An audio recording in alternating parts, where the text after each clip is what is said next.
Verdade, imparcialidade. Começa agora o programa A Hora da Verdade. Apresentação Carlos Frederico Gomes.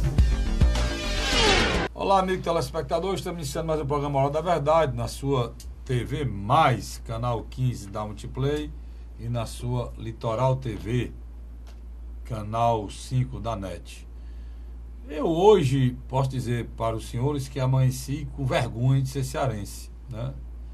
Nós estamos gravando o programa logo após a ressaca da molecagem feita no Senado Federal. Tenho vergonha de ser cearense porque o Ceará, como todos os estados, tem 3 senadores, e 2 dos 3 senadores cearenses,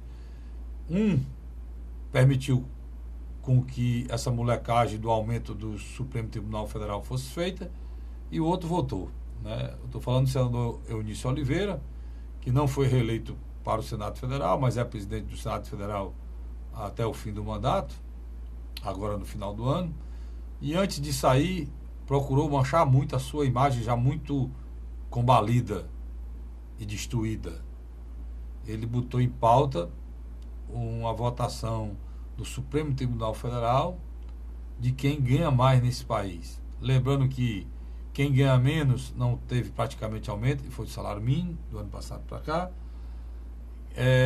Os servidores públicos federais não terão aumento nenhum, não está projetado para o orçamento do próximo ano, nem teve aumento no ano passado, ou melhor, neste ano de 2018.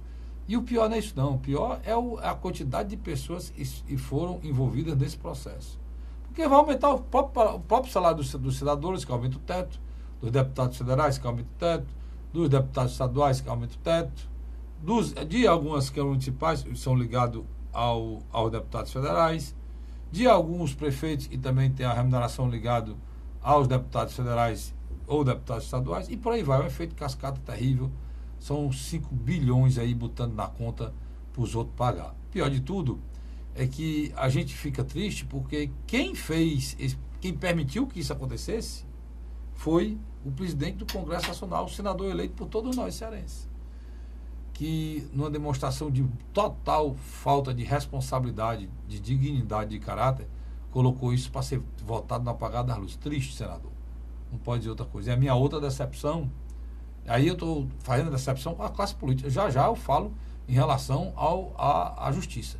A minha outra decepção é você ver, e o senador Tasso Gereissati tem, nos últimos anos, feito um em cima da outra para destruir a imagem que ele construiu durante décadas. Aquela história de salvar o Aécio, de votar no Aécio, e salvou o Aécio, está aí salvo até hoje, dizendo que tem um processo, porque está aí, já é deputado federal, vai sair do Senado, vai deputado federal, salvo pelo Senado.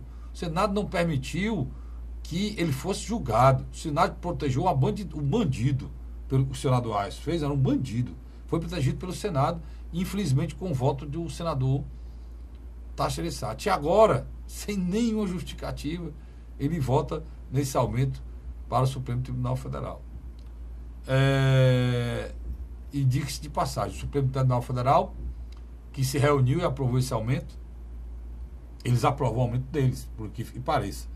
Mas quem tem que votar é o Congresso Nacional, mas eles aprovam primeiro para mandar lá, dentro do orçamento, o novo salário deles. Eles mandam lá do orçamento do Judiciário o novo salário. Eles aprovaram isso lá. Só que o Ministério Público tinha ficado fora, aí o senador Eunício arranjou um jeito de botar dentro. Teve a Procuradora-Geral da República, Raquel Dodge, ontem, e também colocou o Ministério Público dentro. Ele fez geral, um dinheiro público, fez geral. Tudo bem, se tivesse dinheiro sobrando, se tivesse dinheiro do canto das salas sobrando, ainda era imoral. Você imagina a situação que a gente está. Como é que vocês têm coragem de falar em sacrifício para alguém? Como é que vocês têm coragem de pedir sacrifício ao povo brasileiro? Como é que vocês têm coragem? Eu acho que é muito cara de pau de vocês falar que precisa de sacrifício. Como a gente pode fazer sacrifício? E depois de toda a demonstração de revolta, de negação à classe política, fizeram isso. Eu imagino que o senador Eunício, mesmo que tivesse sido reeleito, teria feito a mesma coisa. Aí que teria feito mesmo, ele teria por trás a dita vontade popular. Isso é democracia? Democracia que a gente a gente tanto busca e fala e arrota uma democracia que atinge a cidadania como um todo para proteger alguns privilegiados, essa democracia. O pior de tudo é que quem é o fiscal da lei como Ministério Público está no meio do processo. Eu vi uma nota aqui do Ministério Público do Ceará elogiando o senador Eunício. Fez uma nota, está nas redes sociais a nota. Pelo espírito, por ter colocado no meio, o funcionalismo público e está defasado há muito. Que funcionalismo público está defasado há muitos anos? Os do teto? Os que ganham mais? Os que ganham o teto? Porque esse aumento estatístico é ganhar o teto. Aqui no Ceará, quem ganhava 33 mil como teto, vai passar a ganhar 39 mil. É esse funcionário público, e o Ministério Público está preocupado. Eu vejo o Ministério Público aí botando gente na cadeia. Prefeito na cadeia, porque fez uma tecnia. Vereador sendo preso, que cobrou uma diária a mais. O pior de tudo, sabe o que é? É a disfarçatez do Poder Judiciário e dizer que está trocando isso. Não, o aumento é normal porque nós vamos acabar com o auxílio moradia. O auxílio moradia não era nem para existir, cara. Não era nem para existir. É uma coisa imoral, ilegal, é usada para justificar a outra, no mínimo, imoral. É muito ruim você viver nesse país com essas coisas, né? E o pior de tudo é que pessoas que julgam os outros, que apontam o dedo para os outros, que assinam denúncia contra os outros, né, fazem esse tipo de coisa. Ressaltando aqui, que o meu pensamento aqui não é de revolta contra o judiciário, não. O ministro Carmen Lúcia pensa igual a mim, ou seja, como todo cidadão brasileiro, e eu, né, o que eu penso não vale nada, sou um cidadão comum, né, e que tenho acesso como um apresentador de programa de televisão, como cronista esportivo e também radialista, jornalista. A minha função, e eu exerço aqui, é externar para a população o que está acontecendo. E é lamentável, é triste, é no mínimo imoral. Mas igual a mim, não pensa só o cidadão, não. Pensa também o Fachin votou contra, a Carmen Lúcia votou contra, porque eles acham isso uma excrescência, e uma imoralidade, e é vergonhoso, e tá certo? E para encerrar, o Eunício Oliveira podia ter deixado a gente sem isso no final do mandato dele. Como eu disse no início do meu comentário inicial do programa, é lamentável você ver dois cidadãos cearenses, senadores cearenses, né, que representam o nosso estado, só são 3. Aí dá um abraço e pro senador Pimentel, estava pagado aí no final do mandato, deu uma demonstração de caráter e dignidade, não ter votado essa porcaria. Porque é lamentável você ver 2 senadores cearenses votar uma coisa tão deprimente, tão provocativa, tão desigual, tão imoral, que foi esse aumento do Supremo Tribunal Federal. Não é isso, Luiz? Carlos Frederico, eu acompanhei o seu pronunciamento nessa última quinta-feira, lá no seu programa da M Cidade. Da Rádio Cidade AM, 860. Programa A Hora da Verdade. Mesmo no rádio. No rádio. E eu achei interessante, você fez algumas pontuações que me chamou muito a atenção. Que na realidade não é um aumento só para os membros do Supremo, né? Se fosse, ele faz aqui. Ele faz um efeito cascata. Primeiro, o efeito cascata no próprio judiciário, né? Porque aí, a nível estadual, juízes, promotores vão aproveitar esse processo e vão reajustar seu salário. A nível de governo de estado e prefeitura e próprio governo federal, o limite máximo do teto era 33 mil. A gente pode até arredondar para 34 mil. Agora, isso vai para 39 mil. Isso, no caso isolado, não iria interferir no cofre público, não. Mas, quando você põe o bojo do processo, Carlos Frederico, para quem deseja economizar, agora no começo do ano, como esperava o governo Jair Bolsonaro, já é por baixo 4 bilhões a menos no orçamento. Qual foi o... Perspectiva de 4 bilhões. Qual foi o problema do governo federal e deu aquela confusão toda, parou o país em relação ao diesel? Era o quê? Era 10 bilhões, né? Era 10 bilhões. Não era 10? 10. Metade hoje do gasto que você está falando. A metade dessa, que deu aquela confusão todinha que o governo sabia o que fazer. Subsidiava. Pois agora, 4 bilhões nessa brincadeira aí. 4 bilhões nessa brincadeira. 4 bilhões para uma Bolsa Família, estender mais ainda. Para Quatro- um ProUni. Não, Tá dizendo, não, você não, coloca... cara, é o aumento do salário mínimo, Luiz. Foi o quê? R$ 20 o salário mínimo? É. Foi R$ 20, R$ 30? Rapaz, não é brincadeira, não. Eu fico vendo essas coisas e fico preocupado porque as pessoas viram que ponto chegou a polarização na campanha e a revolta da população nessa eleição, né? E mesmo assim continua Só que, o mesmo show. só que é um detalhe. A classe política que achava que a população não acompanhava esses questionamentos, que podia fazer e desfazer, que não seriam derrotados nas urnas, não vai votar agora, dia 1º de fevereiro, quando começar a próxima legislatura. Entre eles, o senador Eunício de Oliveira. Quer dizer, o Eunício... Pelo menos isso, né? Pelo menos O isso. Eunício conseguiu 2 feitos históricos. Primeiro, perdeu o mandato de senador na reeleição, sendo presidente da casa. Isso aí Isso é histórico. Isso é histórico. Pra ver você ver como o mandato dele foi bom, né? E o outro, mais interessante ainda, é que, na minha avaliação, ele está se tornando uma figura pária na política, tipo Sarney, tipo Renan Calheiros. É o mesmo nível. No apagar das luzes. No mesmo nível. No apagar das luzes. Mesmo nível. Porque eu vou lhe dizer uma coisa. As manifestações que nós acompanhamos de quarta para quinta negativa em relação a esse aumento nas redes sociais e na imprensa, que é interessante. Eu sou aqui educado, eu não uso os adjetivos que estão sendo usados na imprensa nacional.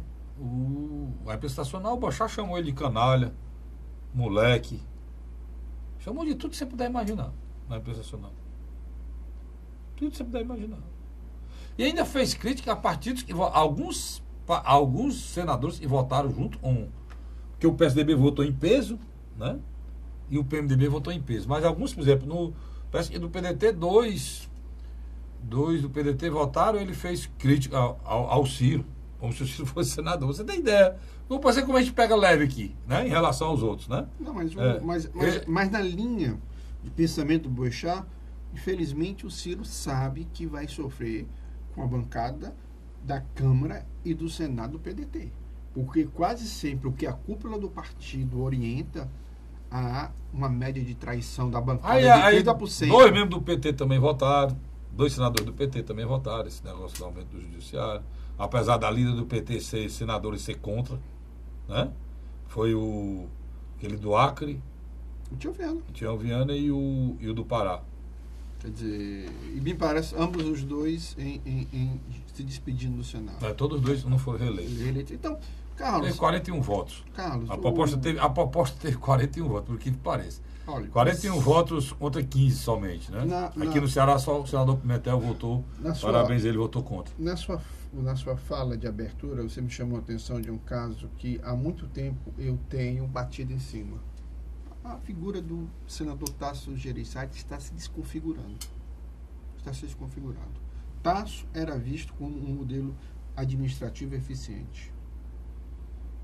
Ainda hoje, quando fala aqui em Estado do Ceará de eficiência administrativa, de saneamento das contas públicas, já tá tem longe um isso, Tasso, né? não, mas tem um Tasso como referência. Foi quem iniciou. O Tasso, senador, no primeiro mandato dele, ele demonstrou uma coerência, posicionamentos firmes, mas agora esse segundo mandato, tanto a nível de Estado do Ceará como a nível nacional, o Tasso tem dado sinais contraditórios em todos os sentidos. A história do Aécio é muito difícil apagar, né? Você votar a favor para que o Aécio permanecesse na Câmara, não fosse nem processado, isso é uma vergonha. Depois de tudo que ele fez, como é que você pode falar em honestidade, princípio e respeito, ou aceitar as críticas que o Tasso fazia, que é o Camilo, tendo protegido o senador Aécio daquela maneira? Como é que o Tasso quer ser presidente do Senado com o apoio de uma série de partidos acompanhando a votação de Oliveira? E o pior que é o principal nome hoje da oposição era esse. Agora, jamais ele teria feito isso. Porque imediatamente vai dizer, olha, o senhor votou no negócio errado e o homem fez igual, você vai falar isso. Porque o nome dele era lembrado, né, para sanear o Senado. Para sanear o Senado. Entendeu? Para sanear. Não para votar um negócio desse aí. Uma pauta dessa aí. Deixa eu dar só um pequeno aqui adentro. retornar a palavra para você, o Cristóvão Buarque, nesse último mandato de senador, fez também sinal os trocados, que foi o que o eleitor de Brasília fez. Mandou ele para casa. Eu vi um discurso dele aí, o Sivaia. Não, eu estou dizendo... Não, eu vi o discurso dele ontem falando sobre isso, né? Lembrando, ele falou muitas vezes que o eleitor brasileiro ia chegar uma hora que ia fazer como o eleitor argentino disse, que se... Vão embora. Vão embora, que se vai. Foi o que o eleitor brasileiro disse. Claramente. Uma linguagem cearense, sai daí, pô. Sai daí, vai-se embora. Vai-se embora. Então, eu lamento profundamente, porque o nome foi lembrado mesmo. Se você for olhar o Senado podre do jeito que é, imundo o Congresso, esse Congresso está aí podre, imundo do jeito que é. É um muito bonitinho por fora, mas é um túmulo caiado, podre por dentro, como dizia Jesus sobre os hipócritas lá os fariseus, a mesma coisa.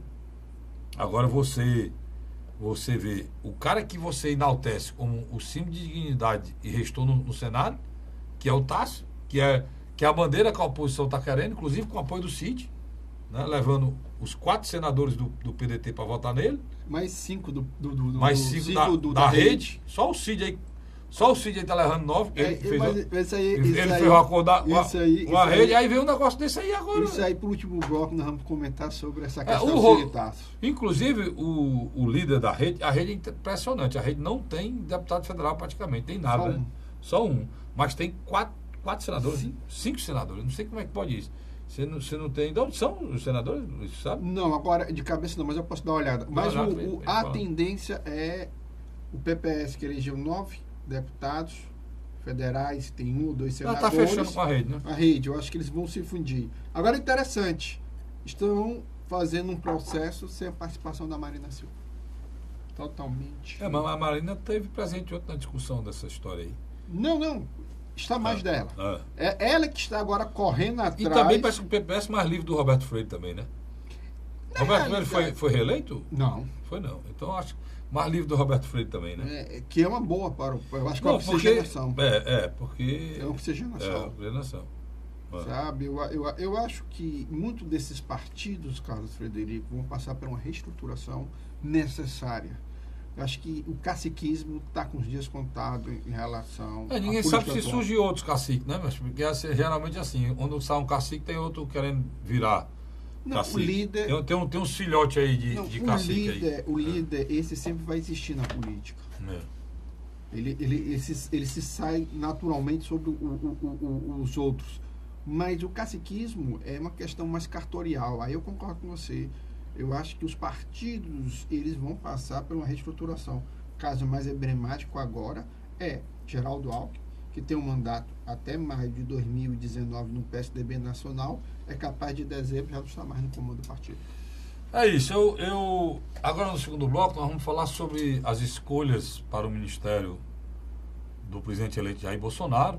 Já tem várias já colocadas decididas aí, nós vamos analisar uma a uma. E no terceiro bloco a gente vai falar sobre a questão local aqui, inclusive eleição de mesa, tudo isso, tá certo? Sadezão, eu volto já. Aguardo você aí, tá certo? E você me aguarda voltar também. Grande abraço. Volto já. A Hora da Verdade.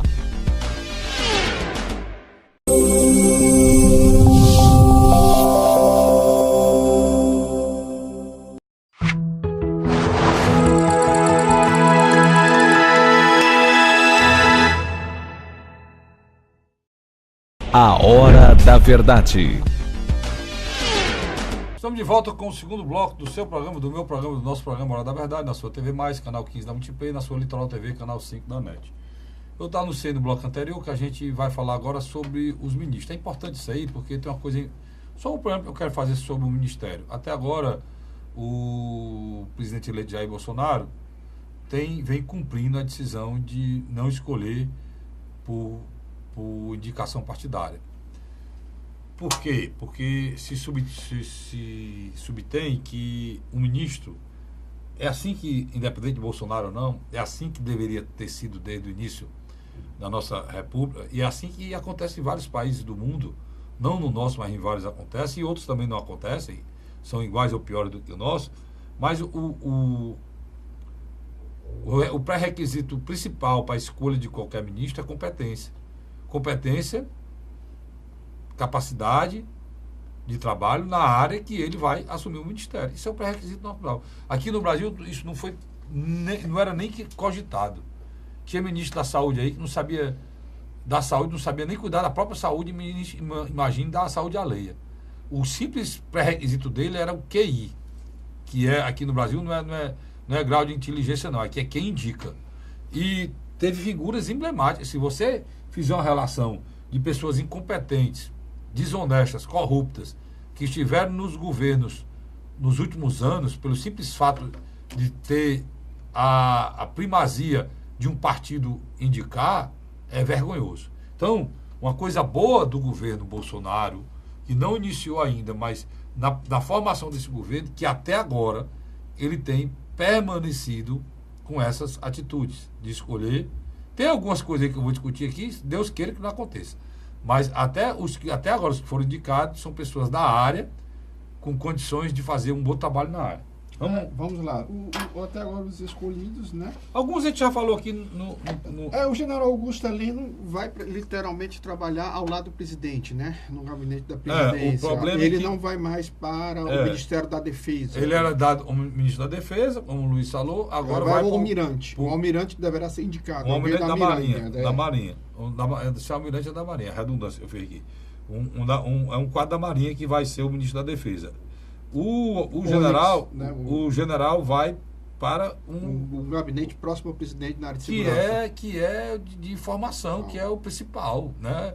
É fundamental no caminho do governo. Então, o importante disso, um dos caras mais competentes na área militar do país vai ficar próximo ao presidente da República para dar o tom do caminho a ele seguir. Isso dá o que a gente? Certeza de respeito à democracia, certeza de...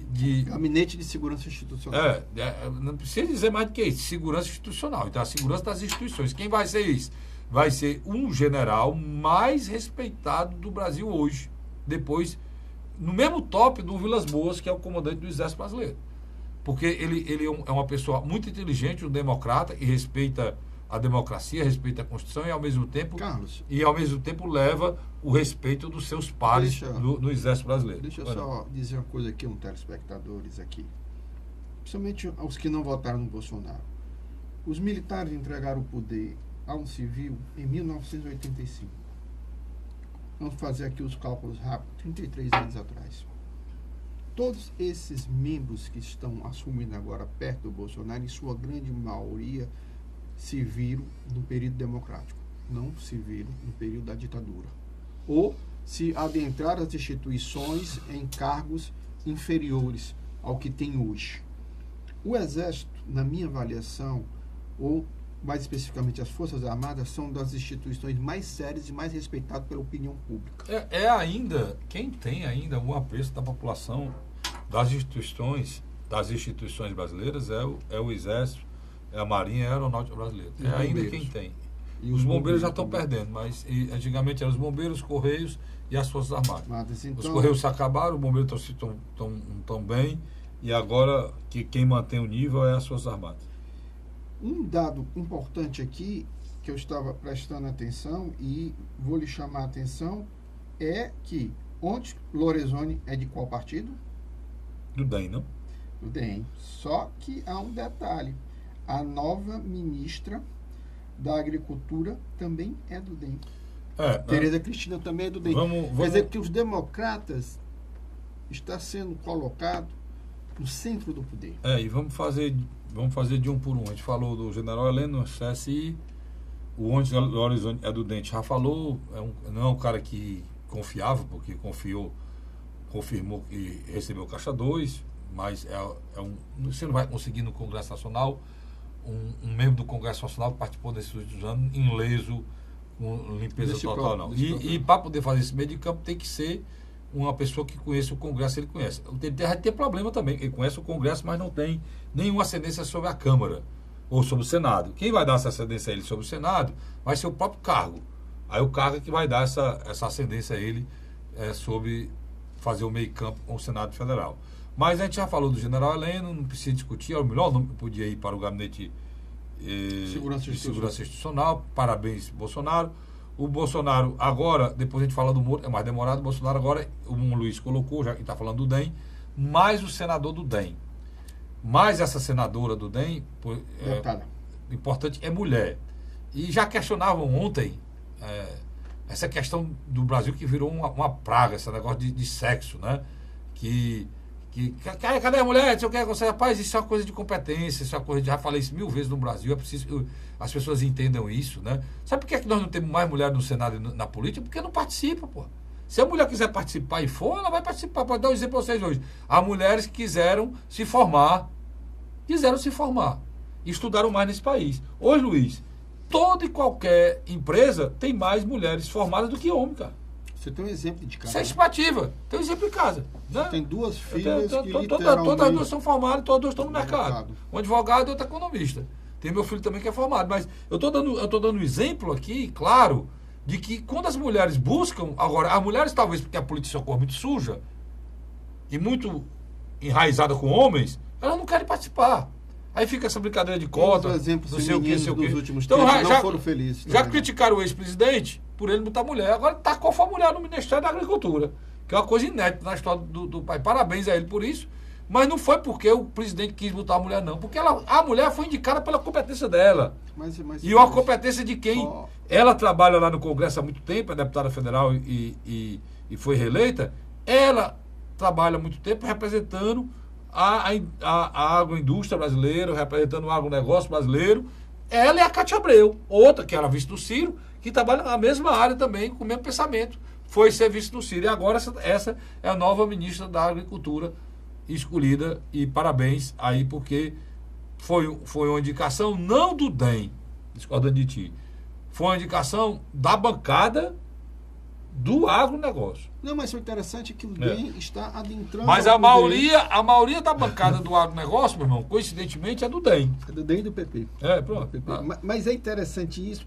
Que ponto eu quero chegar aí? De alguma maneira, o DEM está se tornando... E é o governo mais próximo dele. Por quê? Porque o DEM, cara, é o partido de direita do Brasil. Não de direita extremista...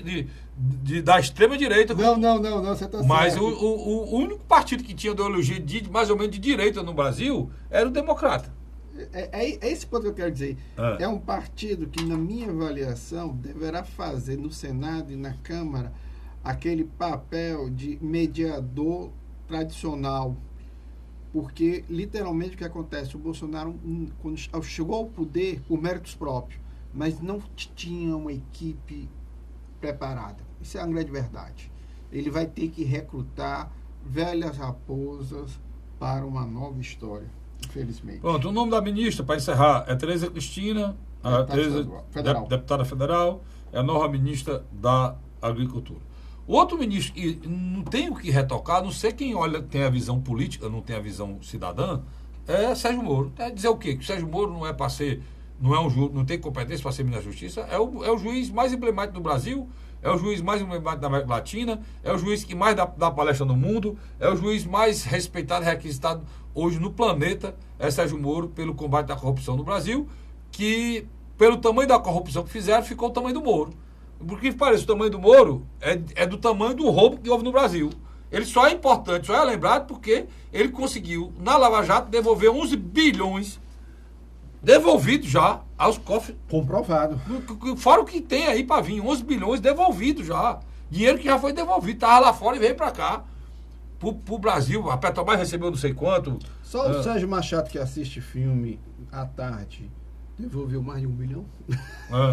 Eu assisto a sessão da tarde aqui em casa, né? Sozinho. Você viu a foto do cinema? Assistindo filme, com a tornozeleira, rapaz. Legal isso, é legal demais. É só quem pode. Agora, o que eu estou querendo dizer para vocês é que eu vi questionamentos políticos, que não é o meu caso, não estou aqui para fazer questionamento político partidário, nem eu, nem o Luiz, do Sérgio Moro. A discussão do Sérgio Moro é o seguinte: ele tem competência para estar lá? Tem. Ele pode fazer alguma coisa para tirar a gente da ditadura do crime organizado? É só quem pode. Eu vou até botar de lado aqui, né, Luiz? Pacote da corrupção. Está do lado do pacote da corrupção. Vamos falar do crime organizado. Quem é que pode nos salvar, né, dessa carnificina que o Brasil passa hoje com 65 mil mortos Telespectador, do crime organizado. Carlos Frederico. O cara tá lá com uma escolha certa, bicho. Porque o cara, o que é que ele disse? Só para tu pegar daí. Que ele vai montar o mesmo tipo de operação que ele montou para combater a corrupção, ele vai montar para combater o crime organizado. Isso vai dar ao Brasil a certeza de que esse crime organizado vai entrar no processo de desmantelamento, não é isso? O Carlos Frederico, nos seus programas na AM Cidade, de 9 a 10 horas da manhã, ele sempre tem tocado nessa discussão. O nome do programa é o nome desse aqui, A Hora da Verdade. Você tem sempre discutido, saindo daquela visão de jornalismo policialesco, a discussão da segurança pública. Segurança pública é um assunto sério. Por quê? Porque quase sempre ela atinge a área da saúde.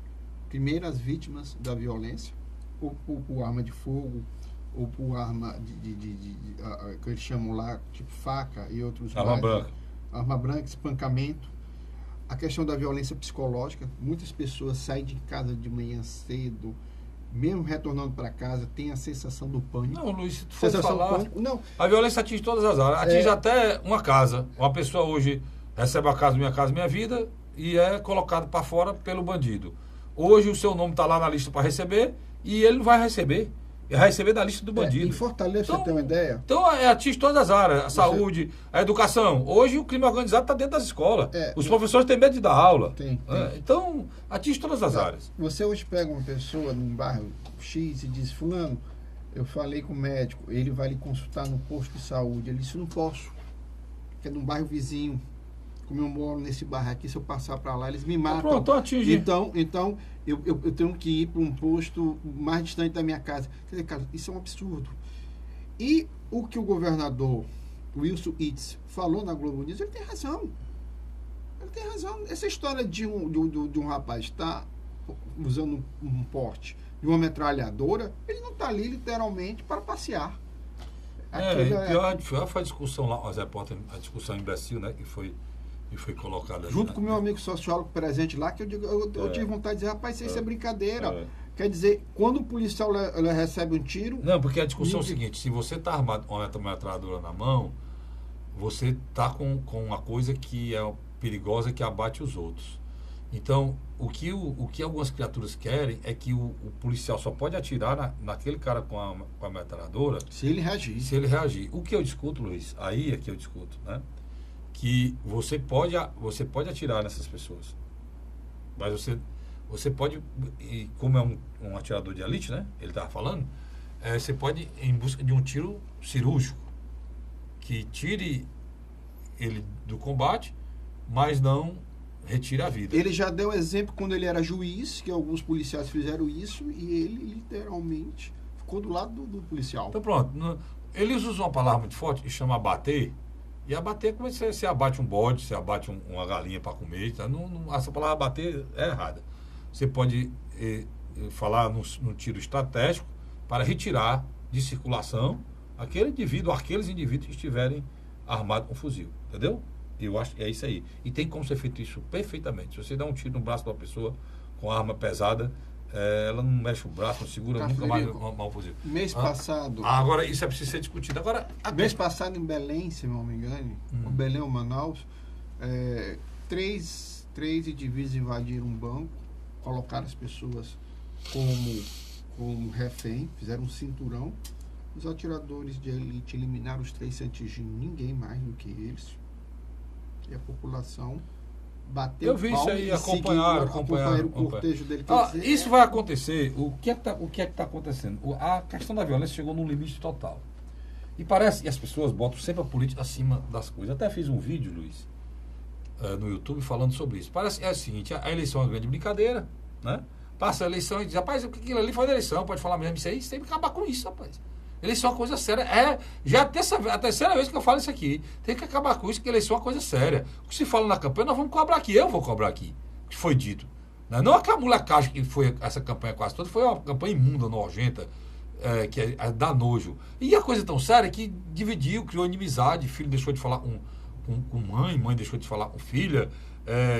Falou com sobrinho. Irmão deixar de falar. Porque aí a falta de politização do nosso povo infelizmente, por não ter o grau de politização certa, brigam com entes queridos por gente que não merecia nenhuma discussão. Imagina uma briga. Né? Isso aí é muito triste, né? Mas tudo bem, isso aí só com o tempo eles vão entender isso, sofrendo e vão passar por isso. Agora, você achar que a eleição passou e agora tudo que passou era mentira, não. Aquilo ali era um teatro e a gente era espectador da mentira de vocês, do filminho, do enredo que vocês criaram, isso aí não dá para aceitar, não. Agora, dizer o seguinte, qual é o cidadão brasileiro hoje que não tem ansiedade de viver num país que você possa comprar um pão? Qual é a moça hoje que volta da faculdade ou que vai para a faculdade, que não vai com medo, correndo, morrendo de medo, olhando para um lado e para o outro, para poder chegar num canto? Qual é a mãe de família que pega um táxi sem saber quem é o motorista de táxi? Qual é o táxi que pega um cidadão sem saber se aquele cara está entrando lá, um cidadão ou um vagabundo? Qual é o cidadão que mora numa casa que dorme tranquilo?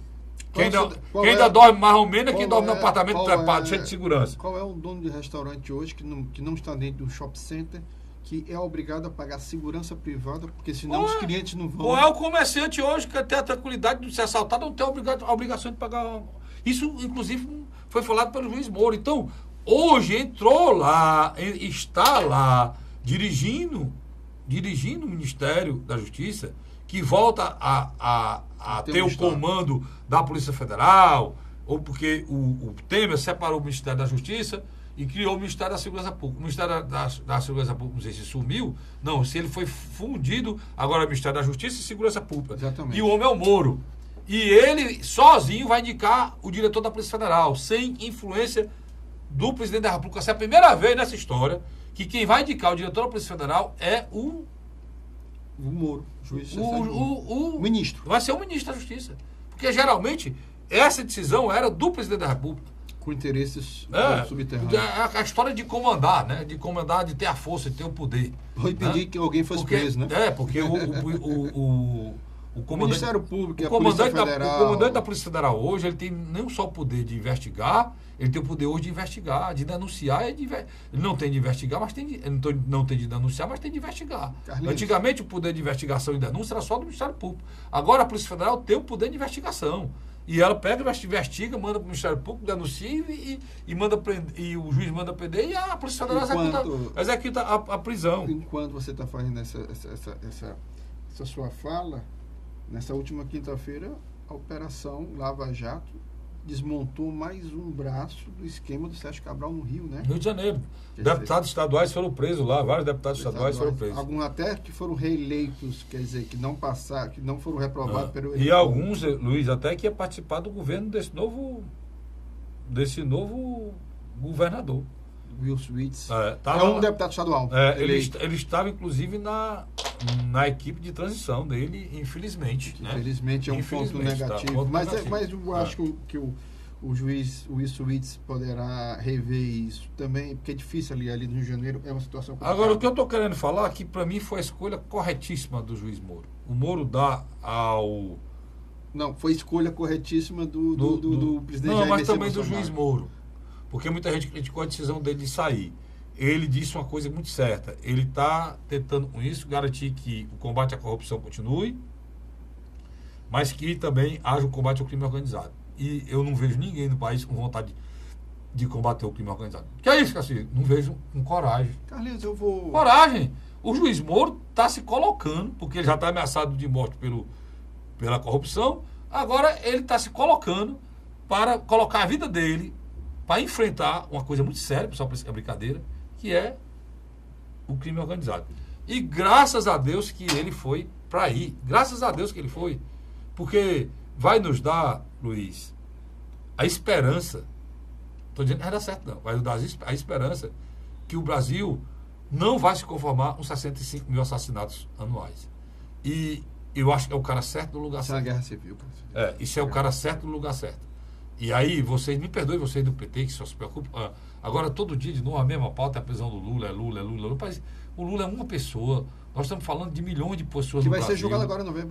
Mas não interessa isso, Luiz. Nós estamos falando de 14 milhões de brasileiros, mas que estão hoje voltando para casa sem poder pagar aluguel, sem comida na mesa. Carlinhos, você está colocando 14 milhões que ainda estão atrás do trabalho. Não, estou falando os que perderam emprego. Estão atrás do trabalho. Você muito pode maior. colocar mais uns 30 milhões que estão literalmente, não só fora do mercado, como desistiram e estão vivendo de bico. E Luiz, são dramas familiares que não ficam na história de estatística, né? São dramas familiares de pessoas que muitas vezes se matam, muitas vezes se separam, de família destroçada, que é preciso ser encarado com uma seriedade. Não a imprensa está pautando a história do Lula, que gosta do Lula está preso, Lula está preso. Rapaz, o Brasil precisa, inclusive, da gente. O Brasil é maior do que o Lula. Da gente e faz imprensa pautar as coisas com mais seriedade. O Brasil é maior que o Lula. É, o Brasil é muito maior do que o Lula. O drama do povo brasileiro não dá para comparar com o drama de Lula, não, mas o drama do povo brasileiro é grande. E aí, a questão... E o Partido dos Trabalhadores devia se preocupar em pagar sua dívida. Eu não entendo como é que um partido que recebe o maior fundo eleitoral da história dele ainda sai no vermelho, Carlos. Pois é, está com dificuldade de fazer a prestação de conta aí da campanha do Haddad. O Luiz misturou tudo aqui, mas a gente vai puxando e vai ajeitando no segundo bloco. Um partido que agora há pouco tempo diria que ia consertar o Brasil, não consegue nem consertar as contas dele. Pois é, eu estou terminando o segundo bloco com essa constatação do Luiz contra o PT. Cuidado, Luiz. Eu volto. eu vou para o rápido intervalo e volto já com o terceiro e último bloco do programa Hora da Verdade. Sai daí não, eu volto já. A Hora da Verdade.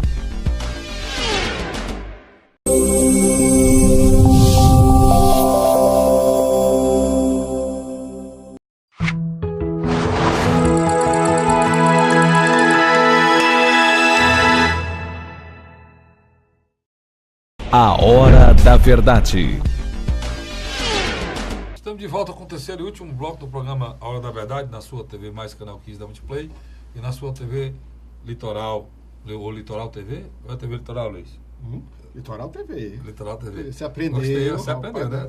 Carlinhos. Tanto o Vicente falar, canal 5 da NET. Você quer lembrar, Luiz, do encontro do Ciro? É engraçado, durante esses últimos meses, antes de começar o período eleitoral, qual era a fala principal minha e sua? Seria interessante. A gente nem falava na união Ciro e Fernando Haddad, mas a gente sempre defendeu a união Ciro Gomes e Marina Silva. E é raro, né? E a Marina Silva se colocou acima dos interesses da nação. Isso não era para ter feito ali no final, não. Isso era para ter feito muito antes. Logo quando viu que não chegava, quando estava em processo de queda, né? Se ela tivesse feito esse gesto de apoiar o Ciro, o PT não tinha engolido o Ciro. Tá? Foi um erro. Foi um erro. E é interessante, nessa última quarta-feira, Marina procurou o Ciro Gomes e vice-versa. Quer dizer, a esquerda brasileira não petista parece que ela não aprende.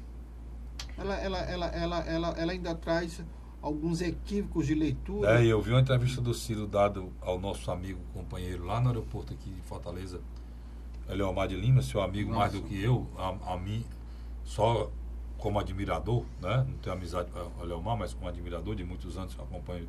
O primeiro blog do Estado de Ceará praticamente foi o dele, né?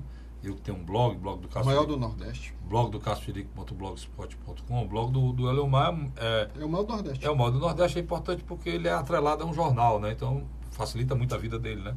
Do que a gente tem um blog. Mas em alguns aspectos, uma questão particular. Em alguns aspectos ele tem mais audiência do que o próprio jornal. Mas o blog dele já sempre foi atrelado, desde a criação sempre foi atrelado ao jornal. Um abraço para o Eleomar, que eu sou aqui um admirador do seu trabalho. Com vídeo. E vamos chamar ele aqui. Vamos chamar. Com vídeo. O Eleomar que conseguiu uma entrevista com o Ciro muito boa, porque separa, né? Separa a quem faz política com ideologia, com o P maior, e quem faz só política partidária, com interesse partidário, né? O Ciro foi claro, eu vou fazer a oposição, mas não vou fazer a oposição sectária, não posso falar contra o governo. Eu nem começou, foi claro, você viu a entrevista, não viu, Luiz? E disse, olha, tem algumas coisas raras da fusão de ministério, que ele conhece muito, foi ministro 2 vezes, sabe, criticou essas fusões, mas disse que tem que ter boa vontade com o problema que está na mão do Jair Bolsonaro. E vai fazer a oposição em cima de dados e erros que acontecer. Não a oposição sectária, porque dos interesses do PDT e do governo, achei lindo, rapaz, perfeito, tá? O interesse, né? Ele usa muito a palavra interesse, ele usa muito o né? Como português, está o interesse do cidadão brasileiro que não aguenta mais tanto sofrimento. Rapaz, ali soou, Luiz, como música nos meus ouvidos, eu não ouço isso de político nenhum nesse país. Amadurecimento, né? A palavra correta, né? É o Ciro Gomes, porque existe algumas bandeiras da qual o Jair Bolsonaro vai fazer dentro do governo que pertencem a Ciro Gomes. Combate à corrupção, diminuição do tamanho do Estado, não é da participação do Estado na economia, é do tamanho. O Ciro não falou isso não, mas Porque é muito ministério. mas o Ciro não falou isso não. Ele acha, inclusive nessa entrevista ele diz, Luiz, o seguinte: ele diz, essa história de diminuir o ministério, não diminuir embaixo, não adianta nada. Só muda a cabeça, o tamanho é o mesmo. O que ele faria o contrário. O nome ficaria lá.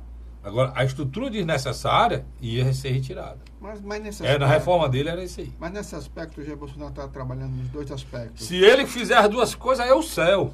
Ele está fazendo trabalho. Aí é o céu, é o céu. Né? Porque, literalmente, a ideia é só aproveitar boa parte dos Já que funcionários concursados, os funcionários públicos, eliminando muitos cargos terceirizados e comissionados, que na minha avaliação e na sua sempre foram cabides de emprego, de moeda de troca para político. Então, isso aí, o Bolsonaro e o Paulo Guedes, eles vão tentar sanear. Então, por isso, é esse ponto que eu quero dizer. Eu acho que, de alguma maneira, em alguns aspectos, lá na frente, nós vamos encontrar algumas semelhanças no combate à corrupção. Tem uma grande aí no Paulo Guedes, que é a questão da mudança na Previdência. O plano dele é muito parecido com o plano do Ciro. São nesse em relação aspecto, à capitalização, né? Agora, em vez de ser um pacote para financiar todo mundo, era uma capitalização individual. Isso é muito bom. Isso é muito parecido com e desvincular a previdência do homem comum da previdência dos servidores públicos também, que é outra discussão. Eu vi uma declaração dele, eu quase me lembrei do Ciro, pensei que... Mas eu não acreditei. Não, ele está falando isso só para falar besteira.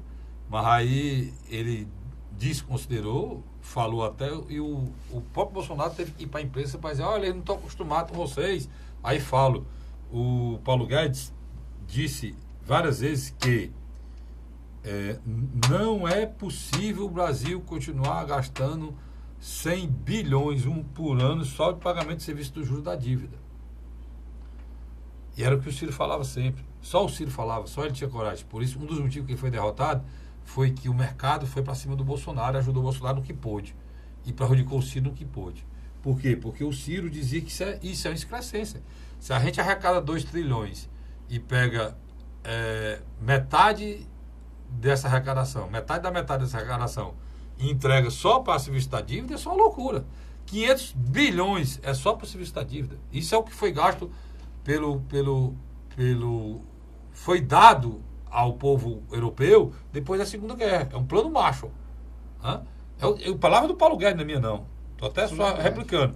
Então, Luiz, eu pensei que ele era contra. Aí ele teve que dizer, não, jamais, eu não vou mexer e não vou renegociar isso não. Porque tinha gente já falando que eles pensavam em renegociar isso e estava criando problema no mercado. Né? Eu falei com o deputado federal Heitor Freire de vossa pessoa, viu?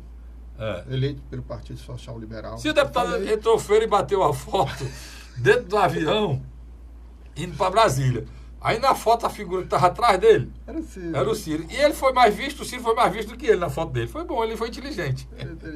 Deputado Heitor Freire, deputado federal, único deputado federal eleito do PSL. Do PSL aqui do estado de Ceará, e eu posso dizer que o deputado Heitor Freire é uma figura que teve a votação totalmente espontânea. Espontânea total. Vai ser meu voto. Vai ser meu voto de forma espontânea. Igual a votação do deputado estadual também, o André também, votação totalmente espontânea, votação por conta do YouTube aí. Né? Sendo o deputado estadual mais votado de Fortaleza. Outro deputado também que foi eleito de forma totalmente espontânea foi o vereador Soldado Noélio.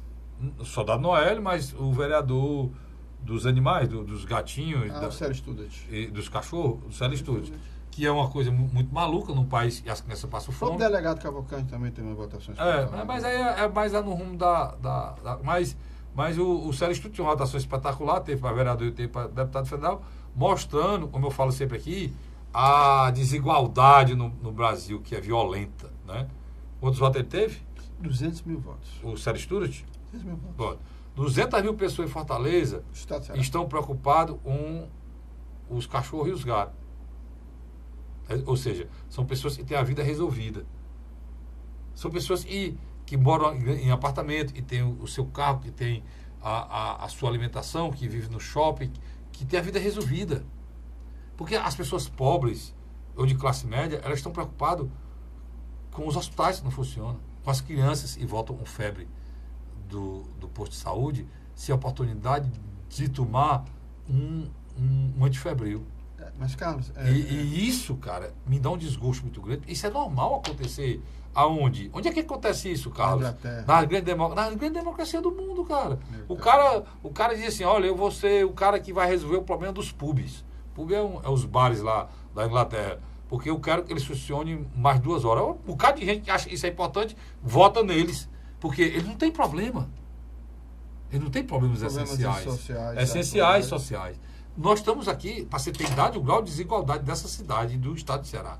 200 mil pessoas votaram no vereador que virou deputado federal para ele defender os animais, para ele defender o gatinho, o cachorrinho, o passarinho. Quer dizer, são pessoas que têm a vida resolvida e não estão nem aí com o drama da cidade. Parabéns a ele, que ele fez um trabalho para um nicho, né? Que ele chama. Ele captou que aquelas pessoas e pensam nisso, né? Então ele pegou essas pessoas. Então, parabéns para ele. E é uma liderança que vai ter que ser consultada na sucessão de Fortaleza de 2020. Indiscutivelmente, passa por ele. É sinal que tem muita gente rica definindo a política de Fortaleza. Os ricos, né, definem a política de Fortaleza. Carlos Frederico, o governador eleito de São Paulo, João Dória, literalmente deixa bem claro que vai levar o partido para os braços de Jair Messias Bolsonaro. O grupo antagônico ao mesmo é liderado por Geraldo Alckmin, José Serra, Fernando Henrique Cardoso e senador Tasso Gereissati. Tasso Gereissati, nessas últimas 2 semanas, tem entrado em contato com alguém que, teoricamente, ele não deveria nem dar bom dia nem conversar, mas que parece-me que reataram não só as relações pessoais, mas como já estão também confluindo em interesses comuns no futuro Senado, que vai ser instalado em fevereiro de 2019. Eu estou falando de Cid Gomes e Tasso Gereissati. Parece-me que hoje, cada vez mais, confirma-se a máxima, né? Parece que a palavra mágoa na política é esquecida com rapidez, né?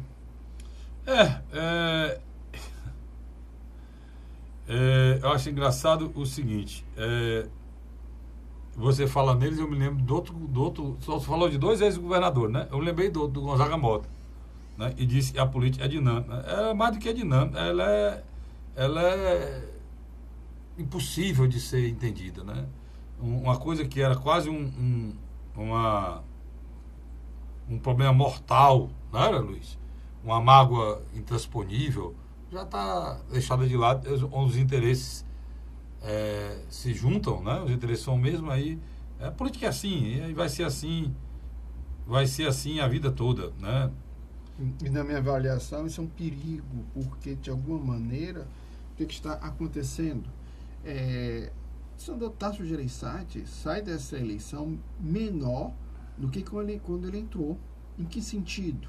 O candidato dele ao governo do estado teve uma derrota fragorosa, tanto na capital como no interior.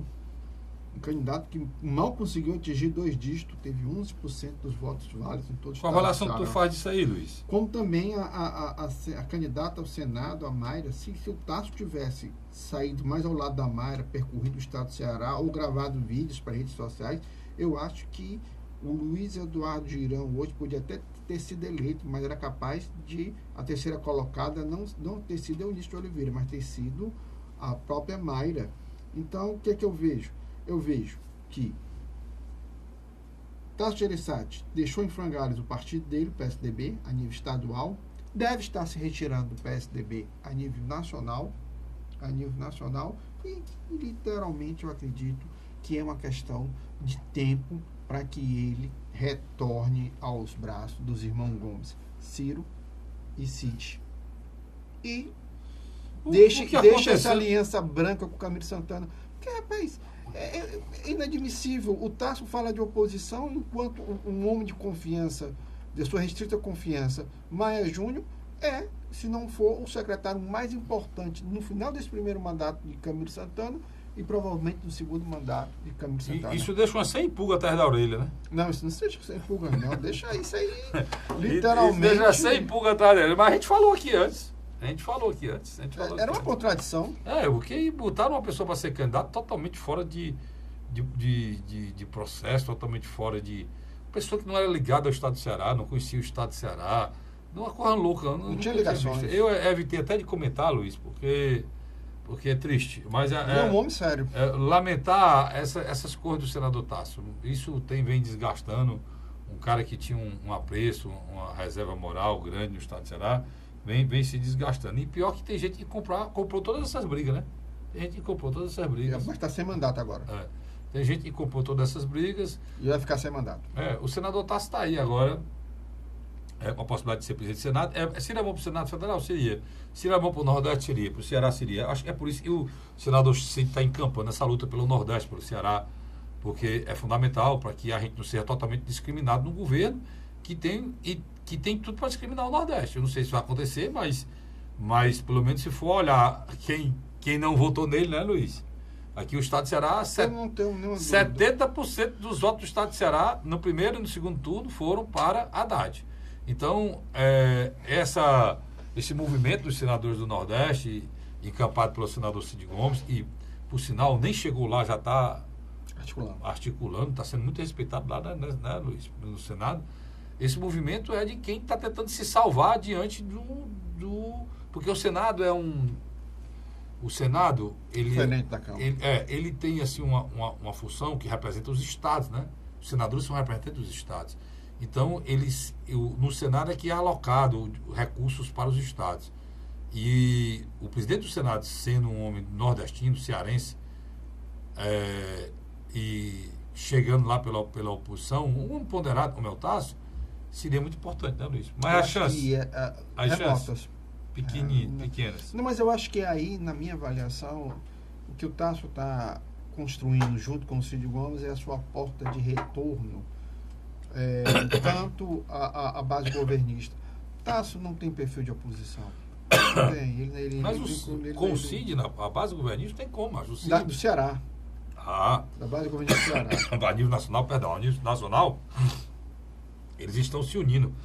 O PSDB, pelo menos metade do PSDB existente, com o PDT, com a rede, para fazer oposição ao governo Bolsonaro. Desculpa aí, pessoal. Mas aí o que eu acredito, a tendência natural nesses próximos dias é o quê? É Cid Gomes, Tasso Gereissati, junto com o Camilo Santana, fazer uma parceria. Por quê, na minha avaliação? Dos 3 senadores, teoricamente, Camilo Santana só teria um, que era Cid Gomes. Os outros 2, teoricamente, eram para ser de oposição, que era Luiz Eduardo Girão e Tasso Gereissati. Parece que não, né? Parece que Camilo vai ter 2 senadores ao lado dele. Aí já está botando outra figura nesse processo, e o Luiz Eduardo Girão, que em fevereiro tudo bem, mas o Luiz Eduardo Girão tem uma ligação muito forte com o capitão Wagner, e esse é a oposição. Mas é base governista do governo federal de Bolsonaro, Luiz Eduardo Girão. É interessante isso. Mas eu estou dizendo para você que de uma hora para outra, a dinâmica da política cearense demonstra que o cirismo cidista vai se reencontrar com a sua matriz, que é o tarcismo. Não, aí é outra história. Vindo para cá, por quê? Por que aqui isso vai acontecer? Porque quem desfez, quem atrapalhou e quem fez essa ruptura foi Luiz Inácio Lula da Silva. Luiz Inácio Lula da Silva aproximou-se da família Ferreira Gomes e fez a ruptura com o Tasso Gereissati. Você se lembra como se fosse hoje, quando o Lula veio aqui no estado do Ceará, e dessa reunião, ainda dentro do aeroporto, decidiu os candidatos seriam Eunício e José Pimentel. Ex-ministro na época da Previdência. Naquele momento houve a ruptura de Tasso Gereissati com Ciro Gomes. Ruptura feita pelo Cid, porque o Ciro em nenhum instante concordou com essa aliança, com essa engenharia feita pelo porque na realidade ele queria destruir o Tasso, porque o Tasso tinha derrubado a CPMF, lembra? Lembro, sim. Justamente por isso. E isso aconteceu. E agora, como o Luiz está relembrando, parece que esse episódio está... Por quê? Porque não existe mais PT na família Ferreira Gomes, ela está no PDT, O Ciro já disse que não Posso quer, só dar um adendo? não quer se acompanhar mais do PT e abrir o caminho para que volte ao que era antes, Tasso Gereissati e o Ferreira Gomes aqui do Estado do Ceará. O Pois não. inimigo do meu inimigo é o quê? A frase popular, meu amigo. Meu amigo, pois é. Quer dizer, hoje os Ferreira Gomes são adversários do Partido dos Trabalhadores.